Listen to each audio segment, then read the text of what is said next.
sa paglalaro ng computer games, dumalo rin si Barzaga sa rally sa Makati kagabi.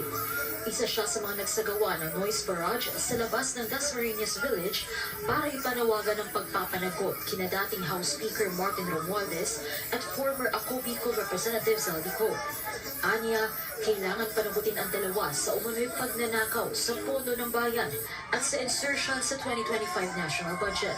Isa rin si Barzaga sa humihimok sa publiko na ipanawagan ang pagbibitiw ni PBBM sa pwesto sa gitna ng kontrobersya sa korupsyon kaugnay sa mga guni-guning flood control projects. Sir, dati kinampanya niyo si BBM, tama? So ngayon nagsisisi ba kayo na kinampanya niyo siya? Hindi naman, kasi yung pag kinumpara mo yung mga speech ni BBM noong 2022 at noong 2025, then they're very different people.